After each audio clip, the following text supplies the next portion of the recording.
우리가 함께 보실 말씀은 요한복음 4장 21절에서 24절 말씀입니다.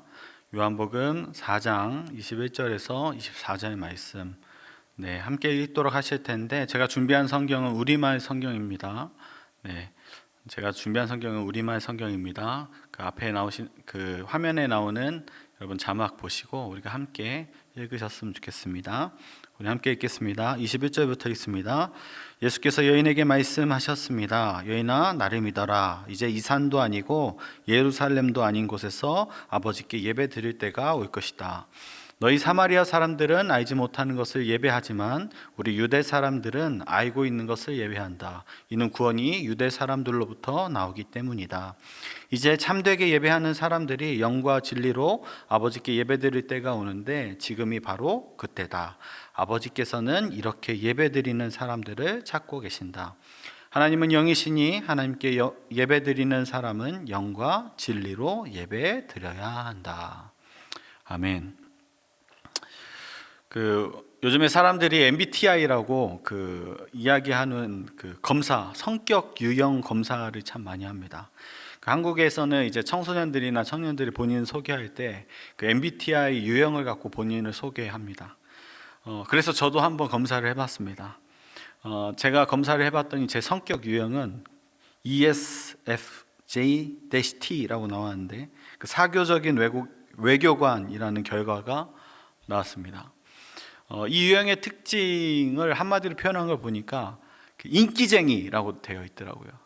제가 인기쟁이인지 모르겠습니다. 어쨌든 인기쟁이라고 되어 있는데, 근데 이 유형에 대해서 여러 가지 특성이 나와 있지만 제 검사 결과에 따른 제 특징, 특성은 자기 주장이 강하기보다는 남들의 이야기를 듣고 신중하게 선택한다는 점입니다. 맞습니다. 제가 어떤 일을 결정하고 실행할 때 굉장히 신중하게 생각하고 결정을 하는 편입니다. 이게 사실 좋은 것 같지만 별로 좋지 않을 때가 있는 것 같아요. 예를 들어서 이제 물건을 사려고 할 때 이제 제 아마존에 있는 장바구니에는 카르트에는 되게 오랜 시간 동안 물건들이 이렇게 쌓여 있습니다. 결국엔 못 사는 것도 참 많이 있습니다.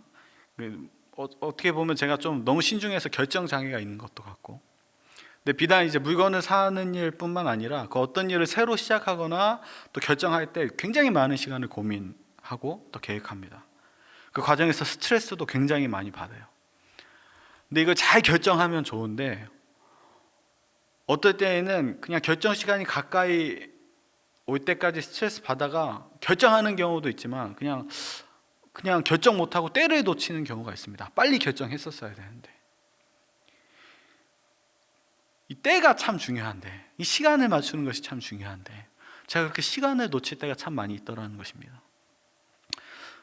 그런데 또 어떨 때는 제가 아무런 계획도 없는데 갑자기 시간이 맞아서 제 계획과 상관없이 어떤 일들이 그냥 갑자기 진행되는 경우도 있습니다. 아마 저뿐만 아니라 여러분들도 그런 경험을 하셨을 것이라 생각합니다. 어떤 일을 계획하고 잘 실행하려고 해도 시간이 맞지 않아서, 때가 맞지 않아서 못하는 경우, 또 우연치 않게도 시간 때가 잘 맞아서 계획하지도 않았는데 일이 술술 풀리는 경우가 있죠. 제가 오늘 여러분들과 나누고 싶은 이야기는 이 시간, 이 때와 관련된 이야기입니다. 오늘 성경에 보니까 때를 잘 맞춘 인물이 한 명 나옵니다. 누구냐면 사마리아 여인입니다. 오늘 본문은 사마리아 여인과 예수님의 대화이죠. 여러분 다 아시겠지만, 근데 희한하게도 이 사마리아 여인과 예수님의 만남은 이 시간이랑 참 밀접한 관련이 있습니다. 예수님은 유대를 떠나 갈릴리로 가시는 길이었죠. 근데 그 중간에 있는 사마리아 땅을 지나쳐서 가십니다. 어떤 유대인들은 사마리아 땅에 들어가는 것조차 싫어해서 이렇게 삥 돌아서 가기도 했다는데 예수님은 그렇지 않고 이 사마리아를 통과해야 하셔서 갈릴리 지방으로 가십니다. 사마리아 사람들은 어떠한 사람들입니까? 이방인들과 피가 섞여서 유대인들은 상종도 하지 않는 그런 사람들입니다. 유대인들이 봤을 때 이 사람들은 굉장히 천한 민족이었죠. 근데 그 중에서 예수님이 만난 이 사마리아 여인은 어떠한 여인이었습니까? 삶의 갈급함을 채우지 못해서 남편을 5번이나 바꿨던 여인이었습니다. 근데 이 사마리아 여인과 예수님이 만나게 됩니다. 어떠한 때에? 사마리아 여인은 남들의 눈을 피해서 낮 12시 햇빛이 쨍쨍 비치는 그 낮 12시에 물을 길러 우물을 간 때에 예수님은 유대 지방에서 갈릴리로 가는 중간에, 그 사마리아를 거쳐가는 그 중간에, 그때가 잘 맞아서 예수님과 사마리아 여인이 만나게 되는 것입니다. 예수님이 묻습니다. 나에게 물을 떠주겠느냐? 이 여인이 놀랐습니다. 왜 놀랐습니까? 당신은 사마리아 사람을 상대도 하지 않는 유대인 사람이 아닙니까? 어찌 나에게 물을 달라고 하십니까? 그러자 예수님이 대답하십니다. 여인아, 넌 내가 누구인지 알았다면 오히려 네가 나한테 물을 달라고 했을 것이다. 그리고 난 너에게 물을 주었을 것이야. 그러자 여인이 이야기합니다. 아니, 선생님은 두레박도 없고 이 우물은 깊은데 어디서 생수를 구한단 말입니까? 예수님이 대답하십니다. 이 물을 마시는 사람은 다시 목마를 것이지만 내가 주는 이 물은 영원히 목마르지 않을 것이다. 내가 주는 이 물은 영생에 이르게 하는 샘물이 될 것이다. 여인의 눈이 번쩍 떠졌습니다. 영원히 목마르지 않는 물이 있다고? 여인은 사람들의 시선을 피해 사는 여인이었습니다. 여인이 대답합니다. 선생님, 나에게 그 목마르지 않는 물을 주셔서 내가 이곳에 물을 길러 다시는 나오지 않게 해주십시오. 어떤 의도입니까? 이제는 사람들의 눈을 피해서 영원히 숨고 싶다라는 얘기입니다. 더 이상 목이 마르지 않으면 내가 이 물에 나올 리도 없으니 나는 영원히 숨어 살겠다. 그러자 예수님이 사마리아 여인에게 남편을 불러오라 하지요. 근데 사마리아 여인은 나는 남편이 없습니다 라고 대답합니다. 그러자 예수님이 대답하십니다. 그래, 맞다. 실은 전에 내게 남편이 5이나 있었고 지금 함께 사는 남자도 네 남편이 아니니까 네 말이 맞구나. 이 말을 들은 사마리아 여인은 이 사람 누구지? 예언자인가? 나에 대해서 어떻게 이렇게 잘 알고 있는 것이지? 그래서 뜬금없이 자기가 가지고 있던 가장 큰 질문, 가장 큰 문제를 예수님께 묻습니다. 어떠한 질문입니까? 오늘 본문의 내용이지요. 선생님, 제가 보니 당신은 예언자이십니다. 우리 조상들이 이 산에서 예배를 드렸는데 당신네 유대 사람들은 예배는 예루살렘에서만 드려야 된다고 말합니다. 이 여인이 갑자기 뜬금없이 이런 질문을 예수님께 한 것이에요. 사마리아 사람들은 그 모세 오경을 변형한 그 사마리아 오경을 갖고 있었습니다. 근데 거기에는 그들이 예루살렘이 아니라 그 세겜에 있는 그리심 산에서 예배를 드린 것이 맞고 거기서 예배를 하나님 앞에 제사를 드린 것이 맞다라고 이야기하는 것입니다. 그 사마리아 사람들에게 근데 이것이 참 고민되는 문제였어요. 왜냐하면 유대 사람들은 예루살렘에서 예배를 드리는데 우리가 이 그리심 산에서 예배를 드리는 것이 맞는 것일까? 내가 드리고 있는 저 산에서 예배드리는 것이 여호와 하나님께서 받으시지 않으신다면 우리의 제사는 아무런 소용이 없는 것이 아닌가, 이런 마음이 있었던 것입니다. 그 사마리아 사람들에게 이 문제가 굉장히 중요한 것이었어요. 여인에게도 참 중요한 문제였고 그래서 예수님께 질문한 것입니다. 근데 예수님께서 이 질문을 들으시고 여인에게 이렇게 아주 중요한 대답을 하십니다. 오늘 본문 말씀입니다. 여인아, 나를 믿어라. 이제 이 산도 아니고 예루살렘도 아닌 곳에서 아버지께 예배 드릴 때가 올 것이다. 너희 사마리아 사람들은 알지 못하는 것을 예배하지만 우리 유대 사람들은 알고 있는 것을 예배한다. 이는 구원이 유대 사람들로부터 나오기 때문이다. 예수님은 그 예배 장소가 아니라 뭐에 대해서 말씀하세요? 예배 본질에 대해서 이야기하기 시작하세요. 그리고 예수님은 너희가 그리심산에서 드린 예배가 사실은 너희가 잘 몰랐기 때문에 무지함에서 나온 것이고 유대인들이 드리는 예배는 그 지식에서 나온 지식의 근본을 두고 예배를 드리고 있음을 얘기하는 것이에요. 그 지식의 근본은 무엇입니까? 그 하나님의 명령이죠. 하나님의 말씀이죠. 하나님 명령하셨기 때문에 그 예루살렘에서 예배를 드리는 것이다. 그리고 예수님은 구원이 유대인을 통해 나오는 것을 부정하지 않으시죠. 근데 다시 말하면 유대 사람들이 저 예루살렘에서 예배하는 것이 맞다. 왜냐하면 그것을 하나님 명령하셨기 때문이다 라고 이야기하는 것이에요. 근데 하지만 21절에서 말씀하셨다시피 이제는 이 산도 아니고 예루살렘도 아닌 곳에서 아버지께 예배드릴 때가 온다 라고 여인에게 대답하십니다. 무엇입니까? 우리가 예배에 대해서 생각해야 될 것, 그 첫 번째는 이제 우리가 드리는 이 예배는 어떤 장소의 차원을 넘어선다는 것입니다. 그 당시 유대인들과 사마리아 사람들에게 제사의 장소, 예배의 장소가 너무나도 중요했어요. 근데 예수님이 말씀하시는 것이에요. 이제 그 장소가 중요한 것이 아니야. 이제 예배의 본질은 장소가 아니야 라고 말씀하시는 것이에요. 이제는 변화될 것이야. 무엇이? 이제는 더 이상 예배는 거룩한 장소에 국한되지 않을 것이다 라는 것을 말씀하신 것입니다. 이것은 오늘날 그것이 교회 건물이든 또 거룩한 어떠한 도시이든 또는 어떠한 거룩한 장소이든 간에 하나님께 드리는 예배가 거룩한 장소와 관련이 있다고 생각하는 우리들에게 경고하시는 것이에요. 나는 오늘 교회 가서 예배 드렸으니까 내가 일주일 동안 지었던 죄가 용서받는 것을 느껴. 왠지 오늘 난 교회 가서 예배 드렸으니까 마음이 편안해져. 오늘 나는 교회 갔으니까 일주일 동안 내가 지었던 죄는 아마 사해졌겠지. 내가 오늘 교회 갔으니까 하나님께서 날 더 이쁘게 봐주시겠지? 아니요. 그러니까 미안하지만 이제 우리가 거룩한 장소를 찾아다닌다고 해서 하나님께 더 가까이 갈 수 있다고 생각하는 것은 지금 예수님이 우리에게 가르쳐주신, 본문을 통해 가르쳐주시는 그 말씀을 부정하는 것입니다. 이 여인은 지금까지 고민했어요. 내가 저 산에서 드린 예배가 과연 참된 것일까? 내가 유대인들과 같이 예루살렘에서 꼭 예배를 드려야 되는 것이 아닐까? 아까도 말씀드렸다시피 맞죠? 그 당시에는 예루살렘에 가서 제사를 드린 것이 맞아요.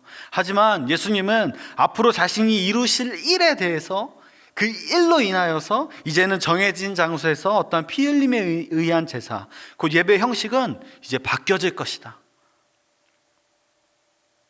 라고 말씀하시는 것입니다. 예수님은 또 그 말씀이 여기에서 멈추시지 않으시죠. 23절부터는 이 말씀이 정말 중요한데, 이제는 참되게 예배하는 사람들이 영과 진리로 아버지께 예배드릴 때가 오는데 지금이 바로 그때다.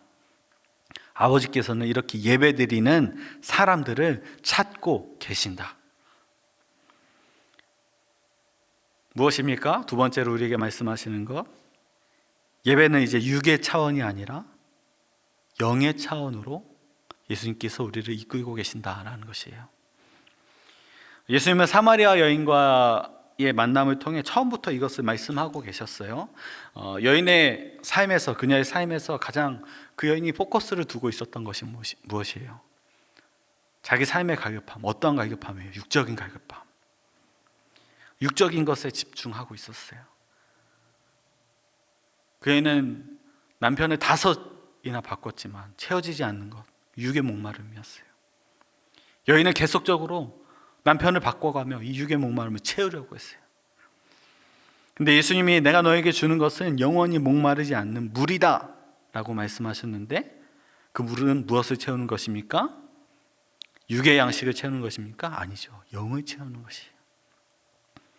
이제는 육적인 것에만 집중한 여인은 나에게 더 이상 목마름이 없게, 그 육적인 목마름이 없게 나에게 영원한 생수를 달라고 얘기하지만 예수님은 아니다. 내가 주는 것은 너의 영을 채우는 더 근본적인 해결책을 그 여인에게 제시한 것이에요. 주신 것이에요. 육의 목마름이 아닌 영의 목마름을 채우는 것이 바로 그것입니다. 이제는 육적인 것이 아닌 영적인 것에 우리의 중심이 이동해야 된다라는 것이에요. 그래서 예수님은 이제는 그 여인에게 영과 진리로 예배해야 한다라고 말씀하십니다. 너의 몸이 어느 장소에 있는지는 이제 중요하지 않다. 영과 진리로 예배하는 것은 아마도 많은 해석이 있을 것 같습니다. 아마 제가 3가지로 좀 나눠서 생각해 봤는데, 아마 3가지를 이렇게 영의 예배, 영과 진리로 예배하는 것 무엇일까라고 생각해 봤더니, 첫째는 그 성령 안에서 예배하는 것, 그 두 번째는 성령으로 거듭난 자의 영혼으로 예배하는 것. 그리고 마지막 세 번째는 신령함으로 예배하는 것. 신령하다는 것은 무엇입니까? 이것도 뭐 영적으로 예배한다 뭐 이렇게 해석할 수 있지만, 우리가 정확히 이 신령하다라는 뜻을 성경 안에서 찾아보면 그것은 주님의 마음을 가진 사람이 예배하는 것이 신령한 예배입니다. 우리가 영과 진리로 예배하는 거, 이 세 가지 중에서 하나를 콕 집어서 얘기할 수 없을 것이에요. 이 세 가지가 다 연결이 되어 있기 때문입니다. 일단 성령과 그 성령으로 거듭난 자의 영혼은 뗄래야 뗄 수 없는 관계이지요.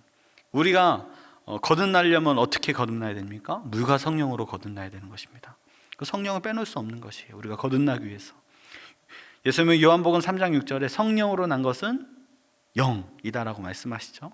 이 말은 예수님이 누구든지 물과 성령으로 거듭나야만 하나님 나라에 들어갈 수 있다라고 말씀하시면서 성령으로 거듭난 영, 곧 예수님을 믿는 믿음으로 거듭난 그 영을 가리키시는 것이에요. 그러니 하나님께 드려야 하는 예배는 성령으로 거듭난 자의 예배여야 되는 것입니다. 성령으로 거듭나지 않은 자의 예배는 결코 성령으로 드린 예배가 될 수 없는 것이에요. 예수님이 이 개념을 다 포함하셔서 영으로 드린 예배에 대해서 말씀하신 것이에요. 그렇다면 이 마지막 세 번째, 그 신령으로 드린 예배, 주님의 마음을 가지고 주님의 마음으로 드린 예배, 또 자연스럽게 연결이 되는 것이죠. 성령으로 거듭난 자가 성령으로 드린 예배는 하나님 기뻐하시는 신령한 예배, 곧 주님의 마음으로 드리는 예배이기 때문입니다. 그렇다면 이 신령한 예배, 우리가 주님의 마음으로 드린 예배는 어떠한 것입니까? 주님의 마음으로 드린 예배가 도대체 무엇입니까?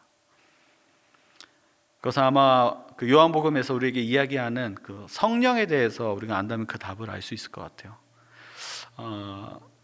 요한복음이 밝히는 성령은 그 예수님을 증거하는 일을 하시는 분이세요.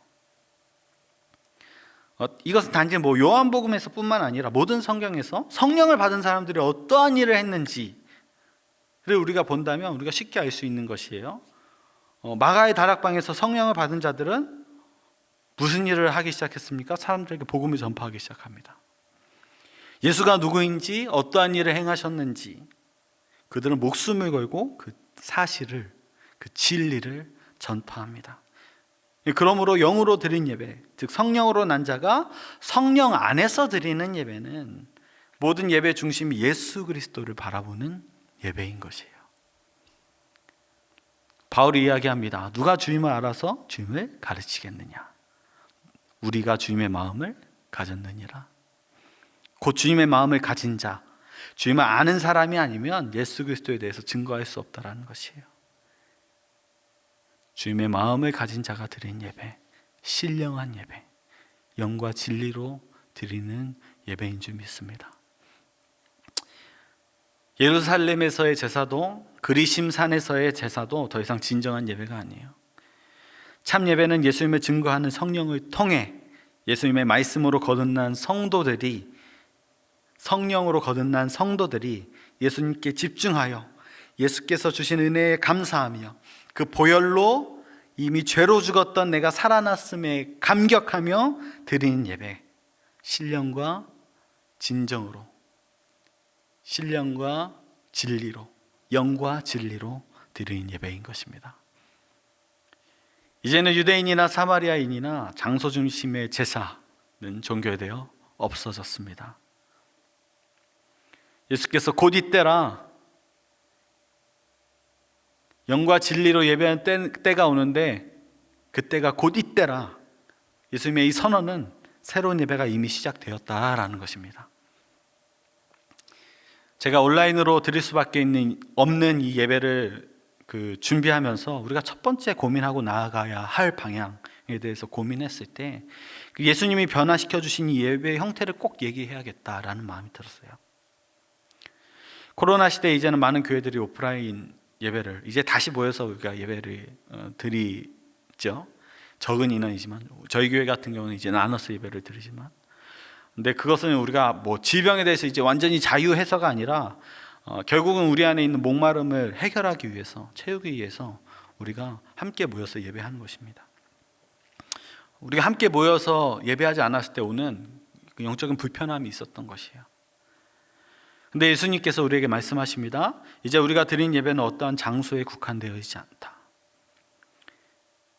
다만 이제 우리가 드려야 되는 예배는 영과 진리로 드려지는 예배가 되어야 한다라고 말씀하시는 것이에요. 저는 이 코로나 바이러스가 우리에게 이 사실을 알려주는 아주 중요한 사건이 되었다라고 생각합니다. 지금까지 꼭 교회에 나와서 예배당에 나와서 내 영적인 문제와 불편함을 해결하셨다라면 이제는 장소 중심의 예배에서 벗어나 예수 그리스도께서 행하신 그 선하신 일, 그 십자가 사건으로 우리를 죄에서 해방시켜 주신 그 사건, 그 보혈로 우리를 자유케 하신 그 은혜에 감사하며 내가 서 있는 곳 어디서나 영과 진리로 하나님을 예배해야 한다는 것입니다. 여러분, 지금까지 그렇게 하지 못하셨다면 예수님께서 우리에게 말씀하시는 것이에요. 그렇게 예배할 때가 왔는데 지금이 바로 곧 그때다. 이 모든 것은 주관자 되신 예수님께서, 그 십자가 사건의 주관자 되신 예수님께서 그 사마리아 여인에게 말씀하셨듯이 영과 진리로 예배한 날이 오는데, 그것은 내가 죄 사함을 받아 물과 성령으로 거듭나여서 영과 진리로 예배한 그때, 네가 나를 만나서 영원한 생명수를 마시는 이때, 그때가 바로 곧 이때라. 영과 진리로 예배한 때가 바로 이때라. 여러분, 지금이 바로 영과 진리로 예배할 때입니다. 예수님은 아무도 오지 않는 그 우물가, 나 12시에 우물가에 사마리아 여인을 찾아오셨듯이 이 시간 여러분들을 찾아오셔서 여러분과 교제하시고 여러분의 신실한 찬양과 예배를 받으시기 원합니다. 여러분이 영과 진리로 드리는 그 예배를 받으시기 원하신다는 것입니다.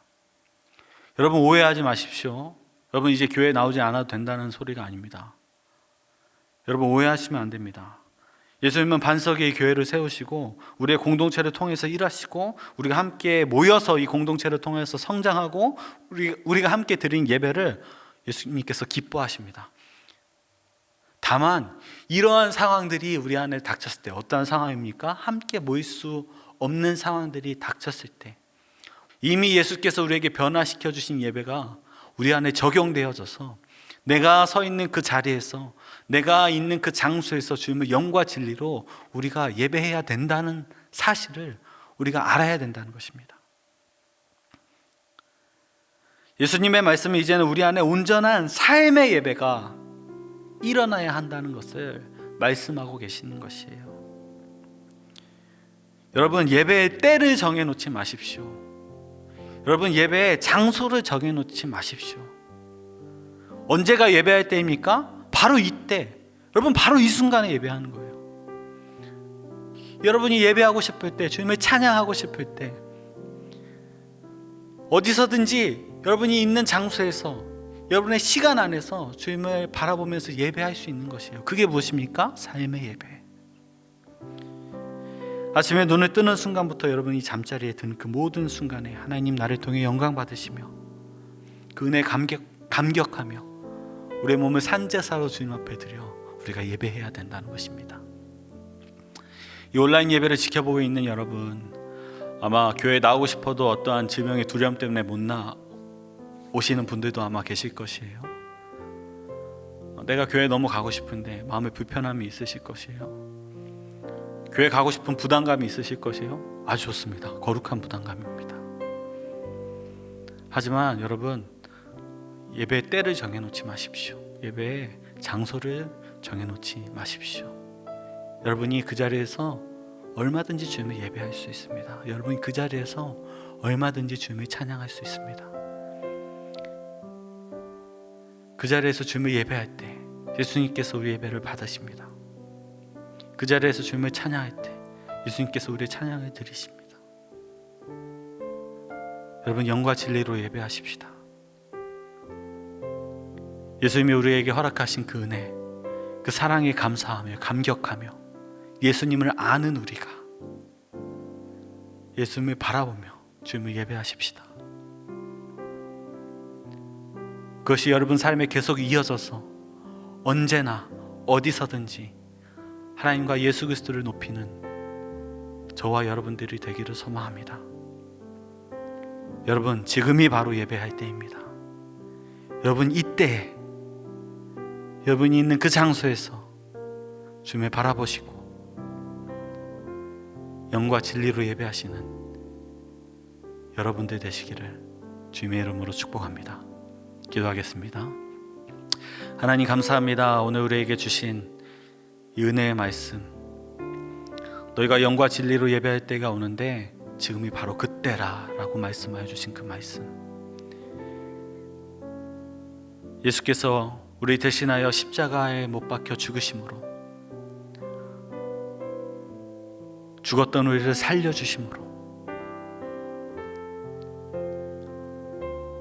예수께서 친히 어린 양이 되셔서 그 제물이 되심으로 이제는 장소 중심의 예배를 벗어나서 우리의 삶 가운데서 주님을 바라보고 우리의 삶 가운데서 주님을 예배할 수 있게 해주신 그 은혜에 감사드립니다. 하나님, 우리가 이제 예배를 드리며 주님 앞으로 나아갈 때 우리가 교회 나오지 못해 불편해하고 어려워하는 우리 성도님들 하나님 붙잡아 주시고, 하나님 그것이 우리가 거룩한 부담감은 좀 있습니다. 하지만 그분들이 있는 그 장소에서, 그 성도님들이 있는 장소에서 누구보다 더 깊게 예수님을 만나고 주님을 바라볼 수 있도록 주님 인도하여 주시옵소서. 누구든지 주님을 찾을 때 예수님께서 우리를 만나 주심을 하나님 우리가 믿습니다. 우리가 언제 어디서든지 영과 진리로 주님을 예배할 수 있음을 우리가 믿습니다. 하지만 하나님, 우리가 바라는 것은 우리가 이 교회 나와 함께 주님을 바라보며 예배하고 싶습니다. 이 공동체를 통하여서 우리에게 행하실 일들을 기대하며 함께 그 일들을 하나님 이루어 가고 싶습니다. 하나님, 우리가 하루빨리 이 교회 나와 함께 한 공동체로 주님을 예배하고 주님을 찬양하며 주님을 바라볼 수 있도록 주님 인도하여 주시옵소서. 그렇게 주님을 찬양하며 나아갈 때 우리 안에 놀라운 일들을 행하실 주님을 하나님 우리가 송축하며 나아갑니다. 우리 삶에서 놀라운 일들을 행하실 주님을 기대하며 나아갑니다. 주님 찬양하오니 우리의 삶 가운데 놀라운 일들, 우리의 삶의 예배를 통하여서 영광 받으신 그 하나님께서 우리의 삶에 놀라운 일들을 행하여 주시옵소서. 그렇게 일하실 주님을 찬양합니다. 감사합니다. 예수님 이름으로 기도합니다.